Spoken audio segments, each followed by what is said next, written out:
tiene? En el versículo 6 dice lo siguiente. Es un pasaje que conocemos. Estando persuadido de esto, que comenzó en vosotros la buena obra, la perfeccionará hasta el día de Jesucristo. Es una promesa. Dios te escogió y Dios empezó la obra en ti. Y aquí dice que Él la va a perfeccionar. Lo que pasa es que es un proceso. Es un proceso. Un proceso largo. Un proceso que no es fácil. No porque Dios no lo pueda hacer, sino por nosotros. Porque tenemos muchas cosas en nuestra alma que tienen que ser trabajadas por Dios.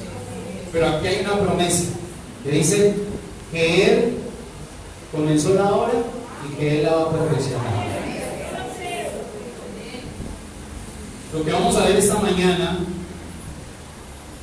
es cómo la creación se puede aplicar a nuestras vidas, porque en la creación, que aparece en el primer capítulo del libro de Génesis, se muestra todo el proceso por el que usted y yo debemos pasar como hijos de Dios para poder alcanzar la estatura del varón perfecto. Cuando miramos el libro de Génesis, si vemos la Biblia como un edificio, podríamos decir que el libro de Génesis, que habla del comienzo de todo, representa las bases sobre las cuales descansa toda la edificación, toda la estructura. En el libro de Génesis están las bases. Entonces, yo creo que es nuestro deseo vivir este versículo que acabamos de leer. Que la obra que el Señor comenzó en nosotros se perfeccione. Ese es nuestro deseo. Al menos eso es lo que yo deseo. Y yo sé que si usted está aquí es porque también lo desea. La obra tiene que ser perfeccionada. Pero entonces vamos a mirar todo lo que el Señor tiene que hacer en nuestras vidas. Entonces vamos a Génesis 1:1. Génesis 1:1.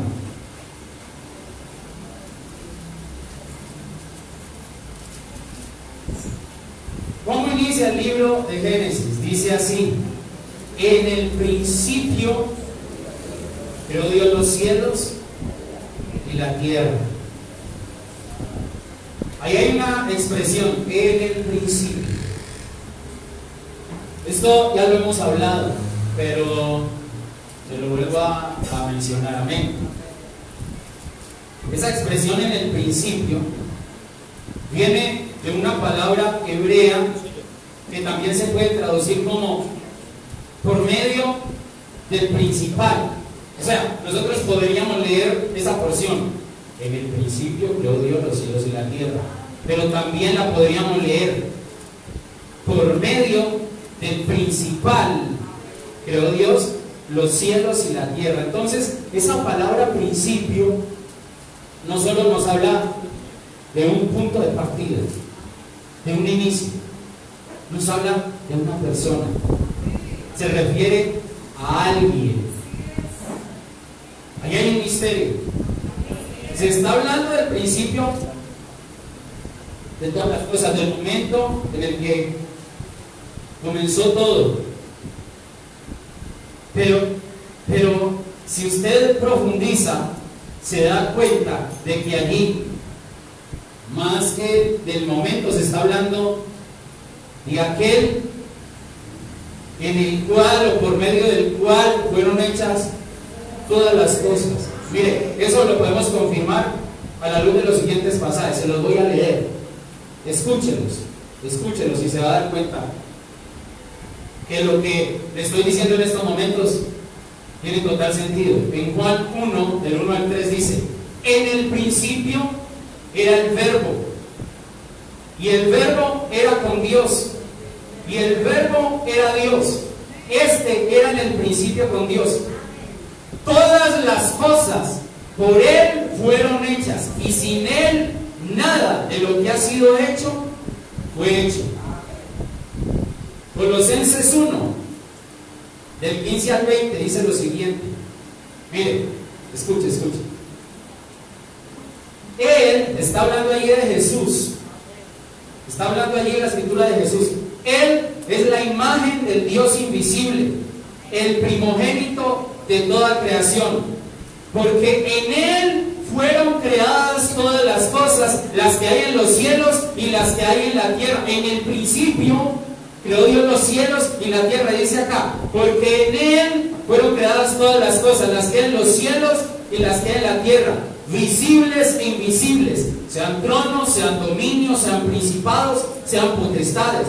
Todo fue creado por medio de Él y para Él.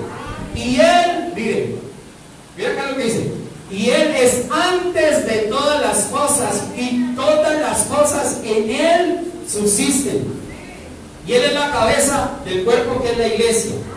Él, que es el principio, miren lo que dice ahí, Él, Jesús, que es el principio, el primogénito entre los muertos, para que en todo tenga la preeminencia, por cuanto agradó al Padre, que en Él habitase toda plenitud, y por medio de Él reconciliar consigo todas las cosas, así las que están en la tierra como las que están en los cielos, haciendo la paz mediante la sangre de su cruz.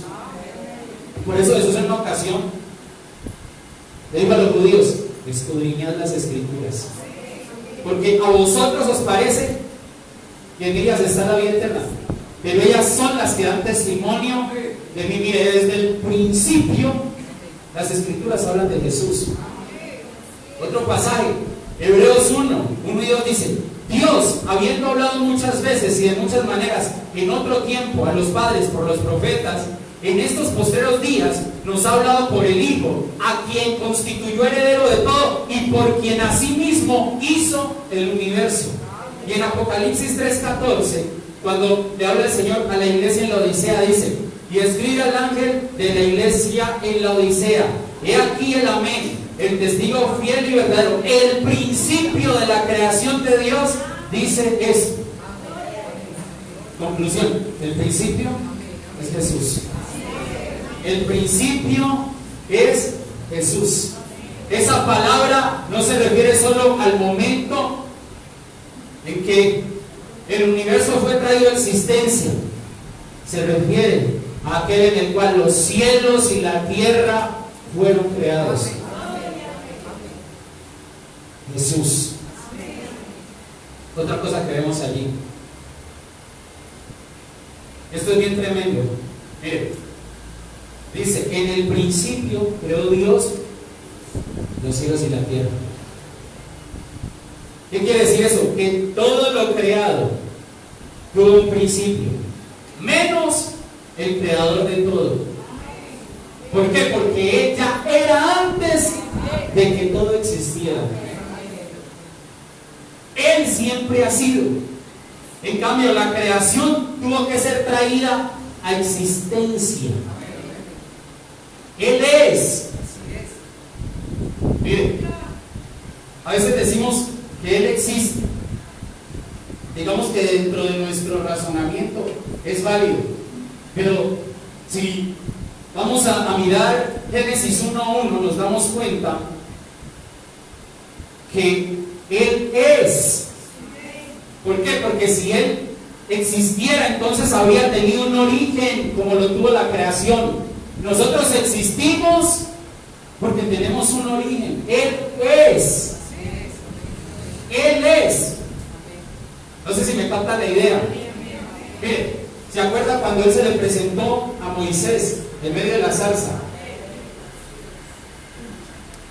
Se lo voy a leer. Éxodo 3:13 y 14. Dijo Moisés a Dios: he aquí que llego yo a los hijos de Israel y les digo: el Dios de vuestros padres me ha enviado a vosotros. Si ellos me preguntaren: ¿cuál es su nombre?, ¿qué les responderé? Y respondió Dios a Moisés: yo soy el que soy. Y dijo: así dirás a los hijos de Israel: yo soy, me envió a vosotros. Él es. La creación tuvo un principio, Él no.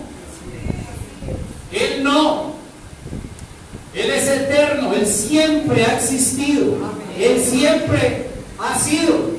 Miren, en Hebreos 11:6, en nuestras versiones, la Reina Valera de 1960, que es la que generalmente usamos, dice: pero sin fe es imposible agradar a Dios, porque es necesario que el que se acerca a Dios crea que le hay y que es galardonador de los que le buscan. Dice que el que se acerca a Dios debe creer que le hay. Pero mire que la versión King James, que es una de las más cercanas al texto original, dice: porque es necesario que el que se acerca a Dios crea que Él es. No sé si me estoy dando a entender. La creación existe, tuvo un principio. Dios no. Dios es, siempre ha sido. Siempre ha sido. Por eso al Señor no lo podemos medir bajo nuestros parámetros. Y por eso muchos chocan. Muchos chocan. Incluso, mire, cuando un ateo le diga que Dios no existe, dígale: tienes toda la razón. Dios no existe. Dios es. Tú y yo existimos porque tuvimos un principio, pero Dios no tuvo un principio. Él es. Mire, en la versión Pesita, le voy a leer otro pasaje. En Juan 8, 56 al 58, le dice el Señor a los judíos: Abraham, su padre, anhelaba ver mi día. Mire ahí la diferencia entre el creador y la creación. Mire, Abraham, su padre, anhelaba ver mi día, y habiéndolo visto, se regocijó. Los judíos le dijeron: todavía no tienes 50 años y has visto a Abraham. Y mira la respuesta de Jesús. Mira la respuesta de Jesús, y es de lo que estamos hablando. Jesús les contestó: de cierto, les digo, antes que Abraham existiera, yo soy. ¿Sí es la diferencia? Antes que Abraham existiera, yo soy. En el principio creó Dios los cielos y la tierra. Nos habla también de ¿qué? De que Dios es el creador de todo lo que existe, y la creación misma da testimonio de ello. La creación da testimonio de un creador. Hay un diseño perfecto. Y si hay un diseño perfecto, entonces detrás de ese diseño perfecto hay un diseñador. Y ese diseñador es Dios. Miren, Romanos 1, del 18 al 20 dice: porque la ira de Dios se revela desde el cielo contra toda impiedad e injusticia de los hombres que detienen con injusticia la verdad. Porque lo que de Dios se conoce les es manifiesto, pues Dios se lo manifestó. ¿Cómo? Sigue diciendo: porque las cosas invisibles de Él, su eterno poder y deidad, se hacen claramente visibles desde la creación del mundo, siendo entendidas por medio de las cosas hechas, de modo que no tienen excusa. La creación da testimonio de un creador, que es Dios. También, ¿de qué me habla esa frase? En el principio creó Dios los cielos y la tierra. Me habla de un orden. En el principio creó Dios los cielos y la tierra. Primero los cielos, después la tierra. Ese es el orden. Ese es el orden. Por eso dice la Escritura: mas buscad primeramente el reino de Dios y su justicia, los cielos y todas estas cosas os serán añadidas, la tierra. Tenemos que establecer prioridades. Eso es lo que nos está diciendo este pasaje. Porque mira que la Escritura no dice: mas buscad únicamente, dice primeramente. Primeramente lo de arriba. Primeramente lo celestial, luego lo terrenal. Dice primeramente, no únicamente. ¿Por qué? Porque los cielos y la tierra no son excluyentes. Ambas realidades se complementan. Incluso en una ocasión Jesús dijo que lo que nosotros atemos en la tierra será atado en el cielo, y lo que desatemos en la tierra será desatado en el cielo. Entonces miremos que hay una conexión. Pero entonces, ¿a dónde quiero llegar? A que si lo primero en ser creado fueron los cielos, entonces, ¿qué es lo primero que nosotros debemos buscar? Lo celestial. Esa debe ser nuestra prioridad. Jesús dijo una vez que la vida del hombre no consiste en la abundancia de los bienes que posee. Hay gente que se la pasa toda la vida buscando lo terrenal, y cuando llega el último momento se da cuenta que lo más importante era lo celestial. El primer lugar es para lo celestial. Colosenses 3:1 dice: sí, pues habéis resucitado con Cristo, buscad las cosas de arriba, donde está Cristo sentado a la diestra de Dios. Poned la mira en las cosas de arriba, no en las de la tierra. En el principio creó Dios los cielos y la tierra. Mire de todo lo que me habla esa porción de la Escritura. Jesús tiene que ser la piedra angular sobre la que nosotros edifiquemos nuestra vida. Tiene que ser la piedra angular, el centro. Él tiene que ser el que le dé sentido y propósito a nuestra existencia. Él es el principio de todo. Pero entonces, ¿qué sucede? En Isaías 45:18, en la versión Nueva Traducción Viviente, dice así, escuchen con atención: pues el Señor es Dios, Él creó los cielos y la tierra, que ya lo acabamos de ver, ¿cierto? Y puso todas las cosas en su lugar. Él hizo el mundo para ser habitado, no para que fuera un lugar vacío y de caos. Yo soy el Señor, afirma, y no hay otro. Pero entonces, cuando nosotros pasamos del primer versículo de Génesis 1 al segundo versículo, nos encontramos con algo que contradice lo que acabamos de leer. Parece una contradicción, porque cuando leemos el versículo 2, dice: y la tierra estaba desordenada y vacía, y las tinieblas estaban sobre la faz del abismo, y el Espíritu de Dios se movía sobre la faz de las aguas. El panorama cambió. En el primer versículo dice la palabra que Él creó los cielos y la tierra, y acabamos de leer en Isaías que Él hizo el mundo para que fuera habitado, no para que fuera un lugar vacío y de caos. Y en el versículo 2 dice que la tierra estaba desordenada y vacía. Entonces, ¿qué pasó allí? ¿Qué sucedió allí? Lo que nosotros podemos concluir cuando estudiamos, cuando profundizamos, es que ese fue un estado al que la tierra llegó. O sea, Dios lo hizo todo bueno, pero algo sucedió que provocó ese caos. Porque en la versión Biblia textual no dice y la tierra estaba desordenada y vacía, dice la tierra llegó a estar desolada y vacía. O sea que ese no era el estado original de la tierra. Ese no era el estado original de la tierra.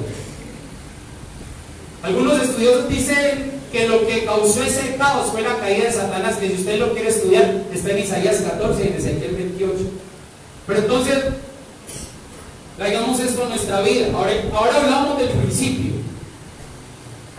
Y trayendo eso a nuestra vida, decíamos que Cristo debe ser la piedra angular sobre la que edifiquemos cada uno de nosotros nuestra vida. Pero entonces, cuando vamos al versículo 2, se menciona la tierra, pero ya no se mencionan los cielos. Es como si los cielos y la tierra se hubieran desconectado. Porque aparece la tierra, pero ya en un estado caótico, desordenada y vacía. Entonces, ¿qué podemos decir?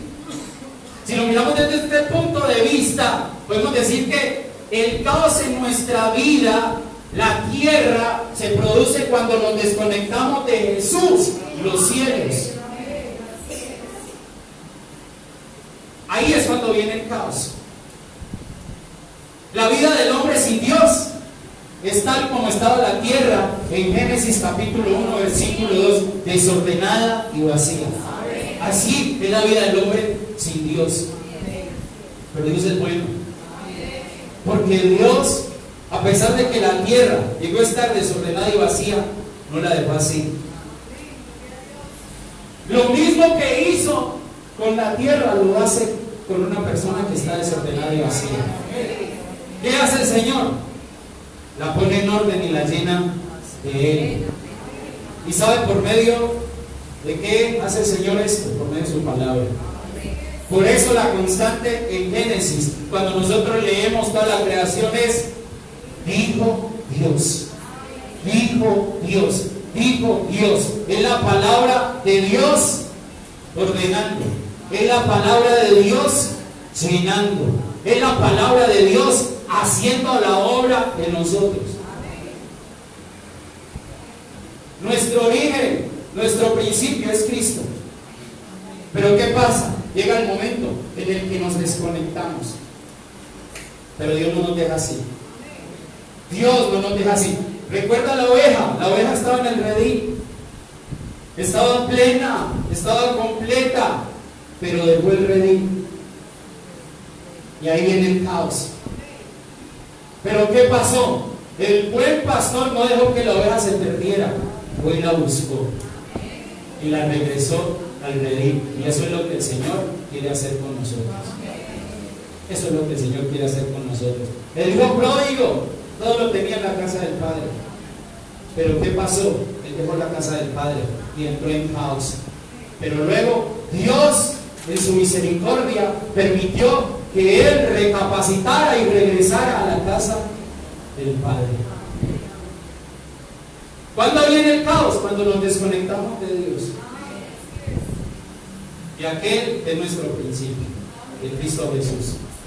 Entonces vamos a Génesis 1 y empecemos a mirar qué hizo Dios para ordenarlo todo y para llenarlo todo.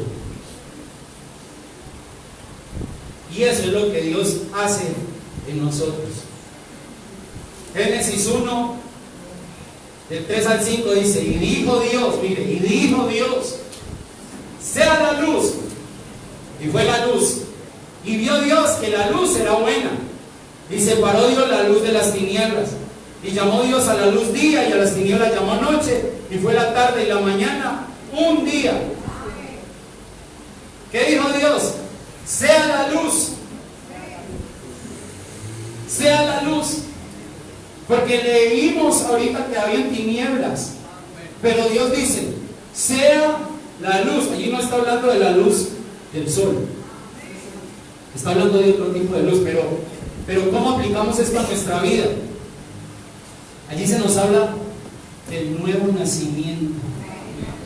Jesús dijo, yo soy la luz del mundo. Sea la luz, nos habla de Cristo naciendo en el corazón de un pecador.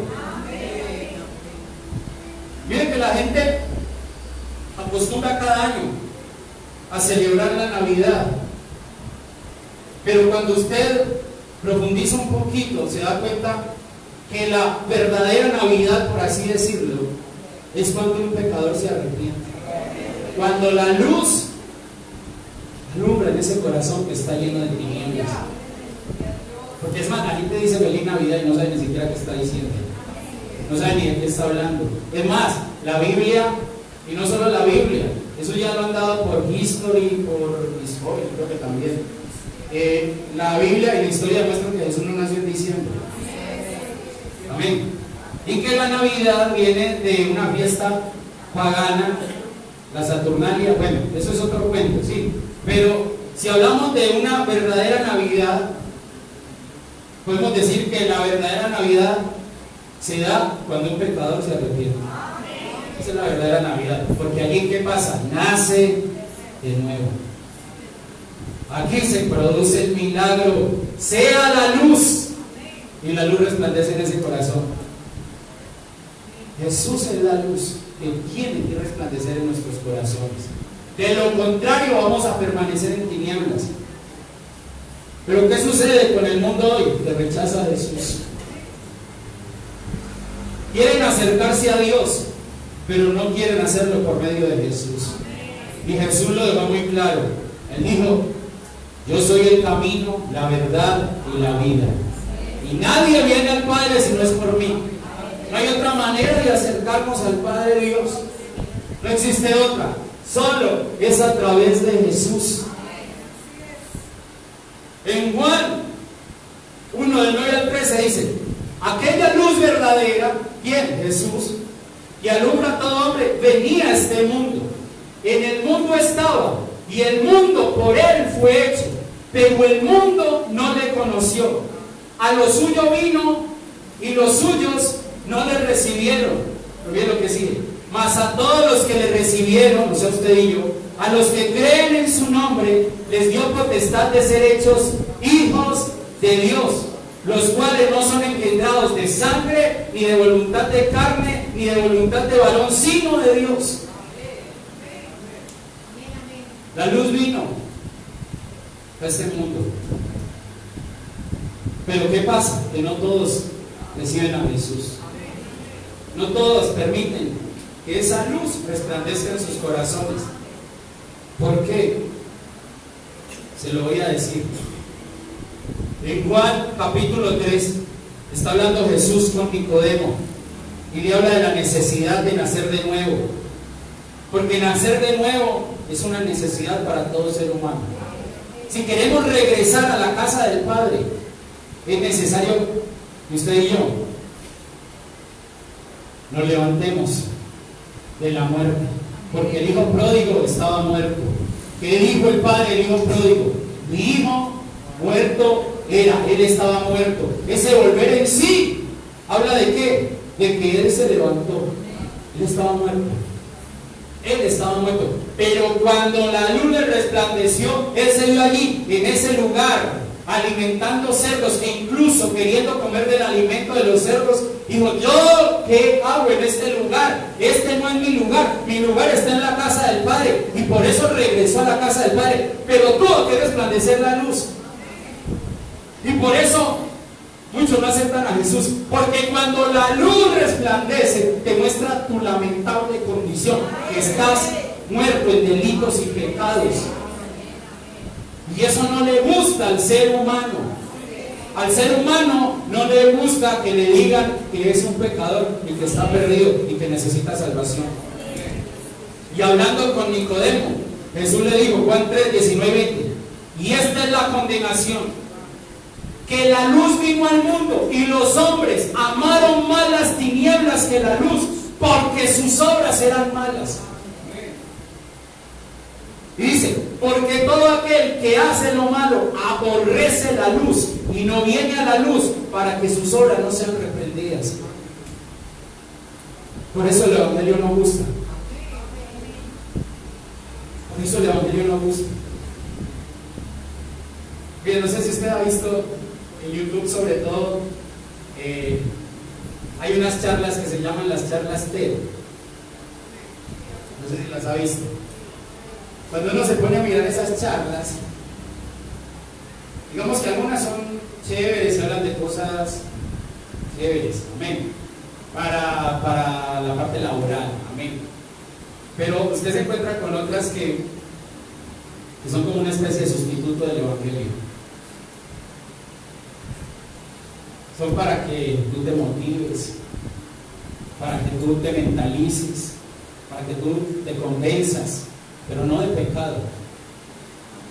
Es para que tú tengas una actitud mental positiva, amén. Y todas esas cosas que son pañitos de agua tibia, porque mientras no se trata el pecado, todos esos son pañitos de agua tibia.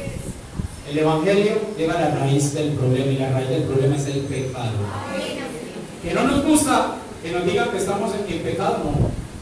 Por eso los escribas y los fariseos odiaban tanto a Jesús, porque Jesús los confrontaba. Jesús les decía: religiosos, ustedes están en un pecado que se llama religiosidad. Y a ellos no les gustaba que los confrontaran, pero otros sí se dejaban confrontar. Miremos a un Nicodemo que fue de noche a ver a Jesús y recibió la palabra de Jesús, y ese Nicodemo terminó convirtiéndose al Señor. Amén. Entonces, hermano y hermana, eso es lo primero que tiene que suceder en una persona. Eso es lo primero. Enrique. Bueno, el Señor dice que diga algo. Si la van a escuchar, que lo diga. Dios dice que diga eso. Pero, no sé, estamos en enero, pasó diciembre, y muchos de nosotros fallamos. Porque nosotros tenemos un espíritu vivificante. Cristo mora en nosotros, y el Espíritu Santo está en nosotros. Y hay un verso en la Biblia que dice, levántate tú que duermes,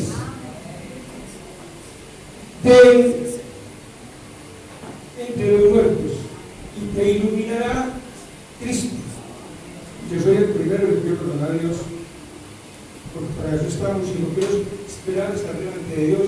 A todos ustedes, que haber pasado delante de Él, porque este año viene el Señor, este año viene Cristo, vamos a ir con Él. ¿Qué hace un cristiano con el espíritu vivificado tomando cerveza con papá, mamá y hermanos en un diciembre bailando? ¿Qué hace? Levántate de entre los muertos. Ellos están muertos, nosotros estamos vivos. ¿Y entonces por qué lo hacemos? ¿Qué pasa ahí? ¿Será que se nos va a librar Cristo? ¿Será que se nos vamos a ir con Cristo? No nos vamos a ir, vamos a quedar. Es que este año no vivamos como vivimos el año pasado, cometimos muchos errores y es tiempo de enmendar ese error. O se va, o nos vamos, o nos quedamos. O semos, o nos hacemos, o hay que decidir, hay que tener el chicharrón para los castitos. Amén, amén. Amén. Miren, es que miren, hay cosas que nosotros tenemos que ordenar en nuestra vida. Cuando usted va a Lucas capítulo 15, allí hay tres parábolas: la parábola de la oveja perdida, la parábola de la moneda perdida y la parábola del hijo pródigo. Amén. La parábola de la moneda perdida dice que una mujer tenía 10 monedas y se le perdió una. Pero yo quiero que usted me responda lo siguiente: ¿qué fue lo primero que hizo la mujer para poder encontrar la moneda? Dice allí: ¿por qué mujer que tiene 10 dracmas, si pierde una dracma, no enciende la lámpara? Mira lo primero. Lo primero, la luz. Y barre la casa. O sea que la casa estaba desordenada, por eso se le había perdido la moneda. Pero primero, ¿qué hace? Prende la luz. Luego barre la casa y busca con diligencia hasta encontrarla. Dice allí. Entonces lo primero es la luz. Día 1, sea la luz. Sea la luz. Entonces la pregunta es: ¿ya pasaste por el día 1? ¿Ya fue la luz en tu vida? ¿En tu corazón? Esa es la pregunta. Eso es lo que debemos preguntarnos cada uno de nosotros. Lo primero, sea la luz. Sea la luz, pero no se quedó allí. Vamos a Génesis otra vez. En el versículo 3 dice, y dijo Dios: sea la luz, y fue la luz. Amén. Pero ya cuando pasamos al versículo 6, dice: luego dijo Dios. O sea, Él no se quedó allí, hay que avanzar, hay que avanzar. Amén. Luego dijo Dios: haya expansión en medio de las aguas y separe las aguas de las aguas. E hizo Dios la expansión y separó las aguas que estaban debajo de la expansión de las aguas que estaban sobre la expansión. Y fue así. Y llamó Dios a la expansión cielos. Y fue la tarde y la mañana del día segundo. Miren, las aguas estaban mezcladas. Pero entonces Dios lo que hace es separar las aguas de arriba de las aguas de abajo. Eso se puede mirar desde muchos ángulos, pero hay un ángulo por el cual usted y yo debemos mirar eso hoy, que es muy importante, y es que lo que nos enseña ahí la palabra es que usted y yo debemos ser conscientes de que existen dos maneras de saciar nuestra sed: o bebemos de las aguas de arriba o bebemos de las aguas de abajo. Y una de las cosas que el Señor le dijo a su pueblo a través del profeta Jeremías, eso está en Jeremías 2:13, dice: porque dos males ha hecho mi pueblo, me dejaron a mí fuente de agua viva. Eso me habla de que de las aguas de arriba, y cavaron para sí cisternas rotas que no retienen agua. Eso habla de las aguas de abajo. Sacias tu sed o con las aguas de arriba o con las aguas de abajo. La mujer samaritana, ella iba todos los días a sacar agua del pozo de Jacob, y ese acto de ir a sacar agua hablaba de algo que ella vivía. Ella era una mujer que buscaba el amor, pero lo buscaba en el lugar equivocado, porque cuando Jesús le dice: ve y trae a tu marido, ella le pide el agua que él está ofreciendo, que es de las aguas de arriba, y el Señor le dice: yo te voy a dar de beber esas aguas, pero primero ve y llama a tu marido. Entonces ella le dice: no tengo marido. Y le dice: bien has dicho, porque 5 maridos has tenido, y el que ahora tienes tampoco es tu marido. Has estado bebiendo de las aguas de abajo, y por eso sigues sintiéndose. Entonces, ¿de qué aguas vamos a beber? ¿De las de arriba o de las de abajo? Hay que buscar las aguas de arriba. Hay que beber de las aguas de arriba, porque esas son las que sacian. Esta mujer había buscado el amor en 6 hombres y en ninguno lo había encontrado. Esta mujer necesitaba las aguas de arriba. Nosotros tenemos diferentes necesidades. Usted y yo tenemos diferentes necesidades, pero no busquemos saciar esas necesidades bebiendo de las aguas de abajo. Bebamos de las aguas de arriba. Esta mujer necesitaba conocer a Jesús.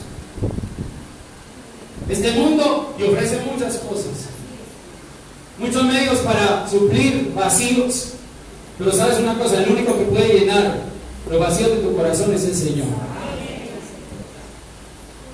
Las aguas de abajo se estancan, las aguas de abajo hieden, pero cuando el Señor nos habla del agua que nos ofrece, nos habla de una fuente, de un agua que fluye, de un agua pura, de un agua que sacia, que es diferente. Lo que el mundo te ofrece te sacia por un tiempo, pero lo que Dios tiene para ti te sacia permanentemente. Entonces tú decías: si bebes de las aguas de arriba o de las aguas de abajo. ¿Qué sigue después? Génesis 1, del 9 al 13 dice: dijo también Dios: júntense las aguas que están debajo de los cielos en un lugar, y descúbrase lo seco. Y fue así. Y llamó Dios a lo seco tierra, y a la reunión de las aguas llamó mares. Y vio Dios que era bueno. Después dijo Dios: produzca la tierra hierba verde, hierba que dé semilla, árbol de fruto que dé fruto según su género, que su semilla esté en él sobre la tierra. Y fue así. Produjo pues la tierra hierba verde, hierba que da semilla según su naturaleza, y árbol que da fruto cuya semilla esté en él según su género. Y vio Dios que era bueno. Y fue la tarde de la mañana, el día tercero. Ve que Dios hizo 2 cosas. Eso también lo hemos hablado. Todo estaba inundado, y eso nos habla a usted y a mí de que la tierra había pasado por juicio. Todo inundado. Pero sabe una cosa: cuando hay juicio no puede haber fruto. Y sabe, cuando hay juicio, es imposible que nosotros produzcamos para Dios. ¿Y qué es lo que hace que haya juicio? El pecado. Cuando usted y yo nos arrepentimos, entonces sucede lo que acabamos de leer: se descubre lo seco, el juicio es quitado. ya no hay juicio sobre nosotros. Y entonces allí viene el otro, produzca la tierra. Cuando el juicio es quitado, pero ¿sabe? Lo que acabamos de decir, ¿sabe cómo? Con nuestro arrepentimiento. Cuando el juicio es quitado, entonces allí podemos empezar a dar fruto para el Señor, no antes. No antes. La mujer samaritana, volvemos a lo mismo. Ella entendió que el agua que necesitaba era el agua que le estaba ofreciendo el Señor Jesús. Y entonces ella se arrepintió. Y cuando se arrepintió, cuando reconoció su condición, entonces ella fue a hablar de Jesús a los suyos. Y allí ella dio fruto. Ella dio fruto. ¿Pero por qué? Porque era una mujer arrepentida, porque ya no había juicio sobre su vida. Porque los otros vieron el arrepentimiento en ella. Eso es lo que tiene que suceder con nosotros. Cuando hay arrepentimiento, cuando hay cambio, entonces allí damos fruto para Dios. Viene la obra de Dios. Primero la luz, después entender que nuestras necesidades las tenemos que saciar en Dios y arrepentirnos de nuestros pecados para poder empezar a dar fruto para Él. Pero ¿qué viene después? En el versículo 14 de Génesis 1 dice: dijo luego Dios, haya lumbreras en la expansión de los cielos para separar el día de la noche y sirvan de señales para las estaciones, para días y años, y sean por lumbreras en la expansión de los cielos para alumbrar sobre la tierra. Y fue así. Hizo Dios las dos grandes lumbreras, la lumbrera mayor para que señorease en el día y la lumbrera menor para que señorease en la noche. Hizo también las estrellas y las puso Dios en la expansión de los cielos para alumbrar sobre la tierra y para señorear en el día y en la noche y para separar la luz de las tinieblas. Y vio Dios que era bueno, y fue la tarde y la mañana el día cuarto. Miren que el Señor hace las lumbreras y les da unas funciones. Primero, señorear. Segundo, separar el día de la noche. Y tercero, señalar estaciones, días y años. Se nos habla del sol, se nos habla de la luna y se nos habla de las estrellas. Y cuando hablamos de las lumbreras, podemos tomar esto como autoridades que Dios ha establecido. El sol es la autoridad de Dios sobre mi vida. Yo me tengo que someter a Dios. ¿Y cómo me someto a Dios? Guardando su palabra. Pero dice ahí que también fue establecida la luna. La luna refleja la luz del sol, la gloria del sol. Y la luna habla de la iglesia. Yo necesito formar parte del cuerpo de Cristo. Yo necesito integrarme a una congregación. Yo no puedo andar errante. Yo no puedo andar errante. Lo que dice la palabra: el pie, la mano, el ojo, el oído, miembros diferentes, pero forman parte de un solo cuerpo. Yo me tengo que integrar al cuerpo de Cristo. Pero habla de las estrellas, y las estrellas son los ministros. Ahí vemos otra autoridad: apóstoles, profetas, evangelistas, pastores y maestros. Entonces allí viene una parte que es someternos a las autoridades que Dios ha establecido. No andar errantes. Nosotros no podemos andar errantes. No podemos andar errantes. Usted y yo necesitamos estar primeramente bajo la autoridad de Dios. Segundo, formando parte de una congregación, del cuerpo de Cristo. Y tercero, bajo la autoridad de los ministros. Eso lo tenemos que reconocer, aprender a reconocer autoridad, porque solo de esta manera vamos a ser edificados, como dice Efesios capítulo 4. Allí se nos habla, si usted lo lee bien, que solo estando bajo autoridad, usted y yo vamos a poder crecer y alcanzar finalmente la estatura del varón perfecto, que es Cristo Jesús. Y alcanzando esa estatura, entonces vamos a poder ser arrebatados. Antes no. haya lumbreras, haya autoridades, porque no nos gusta sujetarnos. Y mire que habla del sol, porque a veces algunos piensan, no, yo me sujeto a Dios, pero también habla de la luna y de las estrellas. Hay gente que vive errante porque se la pasa viendo los errores de los demás. ¿Yo para qué voy a ir allá si allá son un montón de pecadores? Es que eso somos, o este que cree que somos aquí. Somos un montón de pecadores, un montón de enfermos. Esto es una clínica. La clínica no es para la gente que está aliviada, la gente que está enferma es la que va a la clínica. Eso somos. Entonces hay gente que saca esa excusa y no se congrega.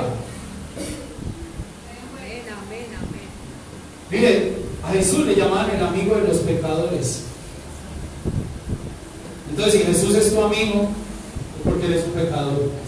Amén. Lo que pasa es que Dios está haciendo la obra. ¿Qué pasó? Luego, dice la palabra, Génesis 1:20. Dijo Dios: produzcan las aguas seres vivientes y aves que vuelen sobre la tierra en la abierta expansión de los cielos. Y creó Dios los grandes monstruos marinos y todo ser viviente que se mueve, que las aguas produjeron según su género, y todo había alada según su especie. Y vio Dios que era bueno, y Dios los bendijo, diciendo: fructificad y multiplicaos, y llenad las aguas en los mares, y multiplíquense las aves en la tierra. Y fue la tarde y la mañana, el día quinto. ¿Qué hizo Dios? Que las aguas produjeran. Primero produjo la tierra. Después, la orden de Dios fue que produzcan las aguas. Y si nosotros analizamos, aproximadamente el 70% de la superficie de la tierra está cubierta por agua. Por agua. Entonces, ¿esto qué quiere decir? Que en la medida en que nosotros avanzamos en nuestro caminar en Cristo, Dios demanda que nosotros demos fruto en mayor cantidad. El fruto debe ser permanente y en incremento. Mire que cuando Jesús habla de Él como la vid verdadera, dice que nosotros somos los pámpanos injertados a la vid verdadera. ¿Y qué dice allí? Que si nosotros llevamos fruto, entonces ¿qué hace el Señor? Nos limpia. ¿Para qué? Para que llevemos más fruto. Para que llevemos más fruto. Porque mire, dice primero, produzca la tierra. Y el producir habla de qué? De dar fruto. Y luego dice, produzcan las aguas. Hay que seguir dando fruto. Hay que seguir dando fruto. Nosotros no nos podemos quedar en un punto allí. Tenemos que avanzar. Lo que decía el apóstol Pablo: cada día corro, cada día muero, cada día. Y te van a podar. Si ya diste fruto, te van a podar. ¿Para qué? Para que dé más fruto. Mientras usted y yo estemos sobre esta tierra, no podemos dejar de dar fruto para el Señor. Y eso es lo que quiere decir: produzcan las aguas, produzcan las aguas. Pero luego viene el día sexto, y en Génesis 1:24 dice lo siguiente: luego dijo Dios, una vez más, produzca la tierra seres vivientes según su género, bestias y serpientes y animales de la tierra según su especie. Y fue así. E hizo Dios animales de la tierra según su género, y ganado según su género, y todo animal que se arrastra sobre la tierra según su especie. Y vio Dios que era bueno. Entonces dijo Dios: hagamos al hombre a nuestra imagen, conforme a nuestra semejanza, y señoreen los peces del mar, en las aves de los cielos, y en las bestias, en toda la tierra, y en todo animal que se arrastra sobre la tierra. Y creó Dios al hombre a su imagen, a imagen de Dios lo creó, varón y hembra los creó, y los bendijo Dios y les dijo: fructificad y multiplicaos, llenad la tierra y sojuzgadla, y señoread en los peces del mar, en las aves de los cielos, y en todas las bestias que se mueven sobre la tierra.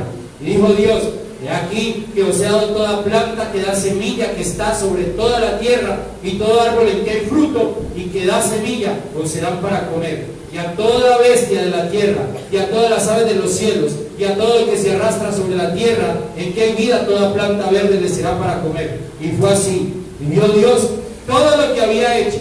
Y aquí que era bueno en gran manera. Y fue la tarde y la mañana, el día sexto. Una vez más, la orden de Dios: produzca la tierra. Y la tierra, ¿qué hace? Produce. Otra vez, fruto. ¿Cuántas veces dijo el Señor? Produzca. 3 veces. 3 veces. ¿Por qué? Porque usted y yo somos espíritu, alma y cuerpo. Tenemos que dar fruto para Dios en espíritu, alma y cuerpo. Hay que dar fruto para Dios. Y solo haciendo eso, entonces, hermano y hermana, vamos a llegar a ser a la imagen y semejanza de Dios. Ahí es donde concluye la obra. Pero hay que dar fruto. No nos podemos quedar estancados. No podemos creer que lo que hemos hecho hasta el día de hoy es suficiente. Solo podemos estar satisfechos, como dice la palabra, cuando despertemos a su semejanza. Eso dice la palabra.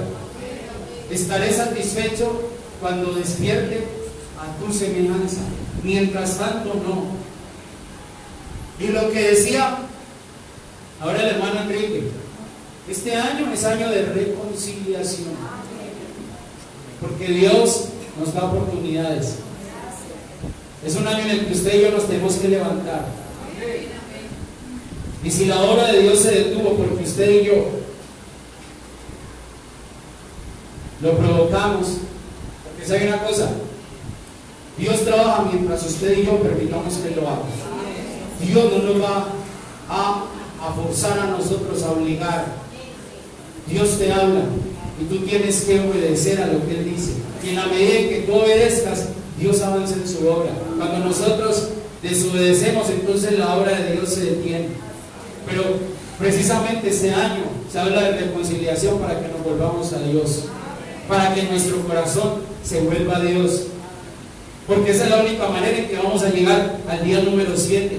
Porque dice la palabra que en el día número 7 Él acabó toda la obra y lo bendijo, y ese día hubo reposo. Ese día hubo reposo. Pero es necesario que usted y yo permitamos que Dios haga la obra por medio de su palabra. La constante, lo decíamos ahora, dijo Dios, ¿cuántas cosas no nos ha dicho Dios? ¿Cuántas veces Dios no nos ha hablado al corazón? ¿Y qué hemos hecho? De pronto se han quedado esas palabras que Dios nos ha dicho en buenos deseos. Y decimos, sí, yo sé, tengo que cambiar, tengo que hacerlo, pero no hacemos nada. Y tenemos que pasar del deseo, de la intención, a la acción. Porque ese es el fruto que Dios está buscando. Mire, por ejemplo, Dios te está diciendo que perdones, pero tú tienes que tomar la decisión de perdonar.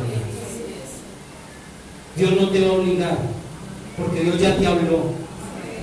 Dios ya te habló y tienes que obedecer.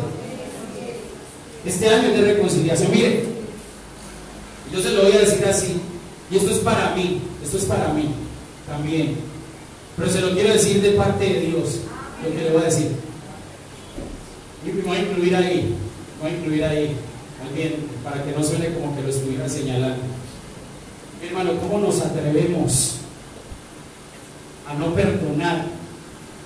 Nosotros que somos unos pecadores, a otro pecador, sabiendo que Dios, que es santo y sin pecado, nos perdonó a nosotros. Eso es un atrevimiento. Eso es un atrevimiento. Dios es santo, Dios es bueno, Dios es justo, Dios nos ha hecho bien día tras día. Y cuando usted se acerca al Señor con un corazón arrepentido, siendo un pecador, Él siendo santo, no lo rechaza. ¿O alguna vez el Señor te ha rechazado? Nunca lo ha hecho el Señor. Y como si Él, siendo santo, nos perdona a nosotros, que somos unos pecadores, nos atrevemos a negarle el perdón a otra persona. No puede ser así. No puede ser así. Porque este año es año de reconciliación. Y mire lo que así es sencillo. Si nosotros no arreglamos lo que tenemos que arreglar, nos quedamos para arreglar lo de la tribulación. O lo arreglamos ya, o lo arreglamos después. Ya es con anestesia, después es sin anestesia. Y después sin anestesia es con dolor. Pero nosotros tenemos que actuar. Eso es lo que el Señor me está diciendo a usted y a mí. Eso es lo que el Señor nos está diciendo a usted y a mí. Deja ya de estar deseando y en intenciones. Hay que hacer, hay que actuar. Hay que actuar. Y el Señor, en cuanto a eso, no acepta excusas, ni acepta explicaciones, ni acepta nada. Cuando el Señor te da una orden, lo tienes que hacer.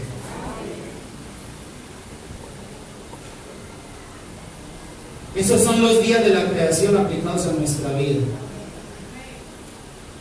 Pero en nosotros depende. En nosotros depende. Amén. Yo creo que este tiempo, ahora, es un momento que debemos tomar usted y yo para examinarnos, examinar nuestra vida y examinar la manera en la que estamos viviendo. Y que no nos suceda lo mismo que le sucedió a muchos en el tiempo de Jesús. Mire, solo piense en esto. Es algo que yo a veces pienso y es: usted se imagina lo que es tener a Jesús, el Verbo hecho carne, ahí al frente. Porque muchos en ese tiempo lo tuvieron ahí al frente, allí, lo vieron, lo escucharon, hasta lo tocaron. Solo imagínense eso. Y no aprovecharon la oportunidad de tenerlo allí. Que a nosotros no nos pase lo mismo. Mire, tal vez usted y yo no tenemos ese privilegio que tuvieron ellos de tenerlo allí. Pero mire lo tremendo, lo tuvieron allí cerca. Lo escucharon, lo vieron los milagros que Él hizo, vieron todo. Y no se arrepintieron. Pero usted y yo no hagamos lo mismo. Yo le pido, hermano y hermana, que se ponga de pie. Vamos a orar. Y vamos a pedirle a Dios que nos ayude.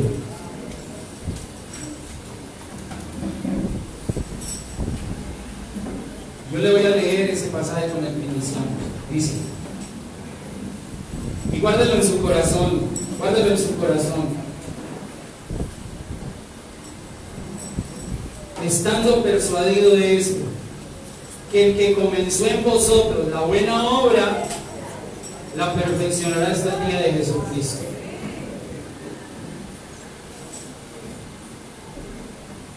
Dejemos trabajar al Señor. Dejemos trabajar al Señor. A veces no lo hemos dejado trabajar. Él sabe cómo hace las cosas. Él sabe cómo hace las cosas. Señor, amado Dios, en esta hora te agradecemos porque nos has hablado a través de tu palabra, nos has confrontado, porque Señor, en una ocasión te dijeron: dura es tu palabra, ¿quién la puede oír? Pero aunque es dura tu palabra, Señor, tu palabra es medicina. Porque a veces sucede así. Tal vez un niño cuando está enfermo no le gusta a lo que sabe la medicina.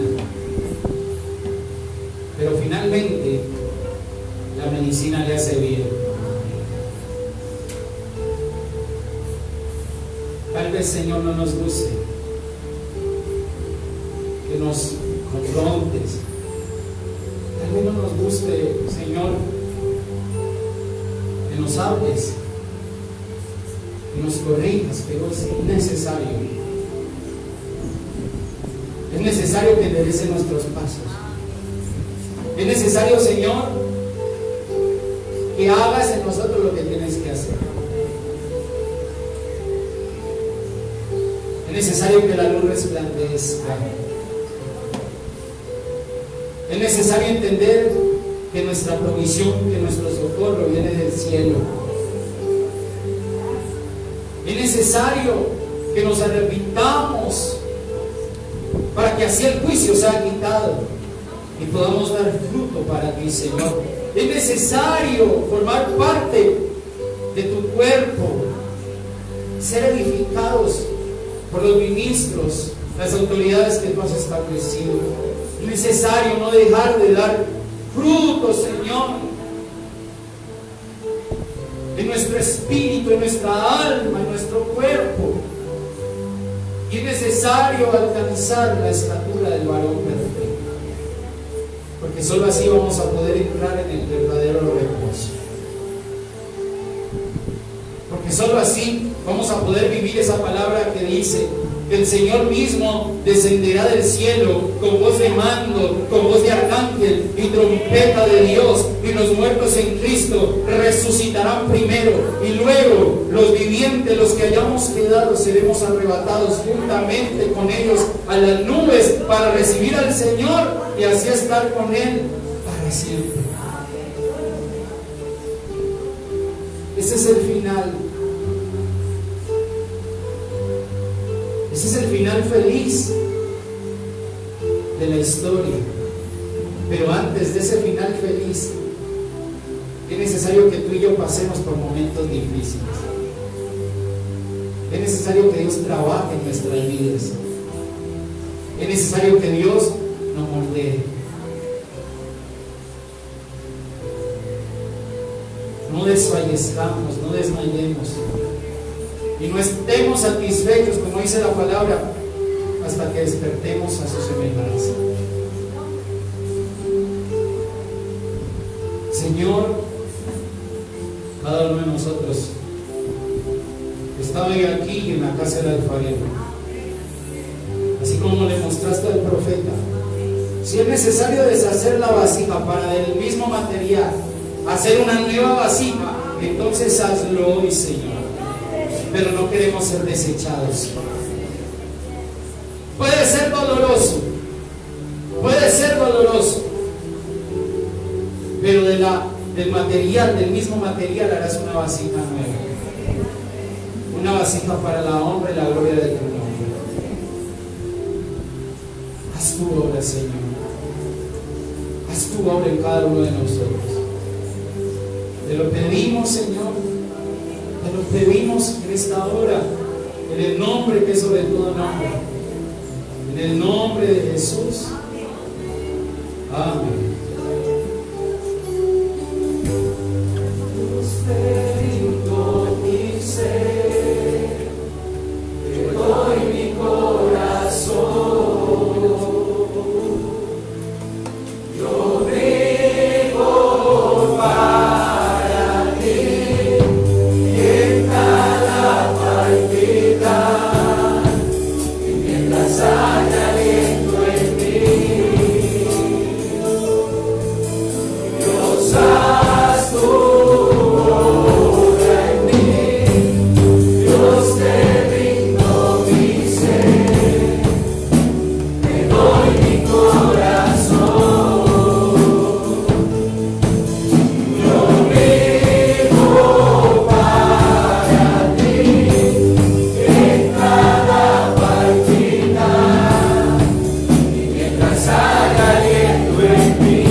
y llegar, Señor, a la estatura del varón perfecto y podernos encontrar contigo, Señor, en tu venida, Señor, y en tu reino. Aleluya. Gloria a Dios.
Dios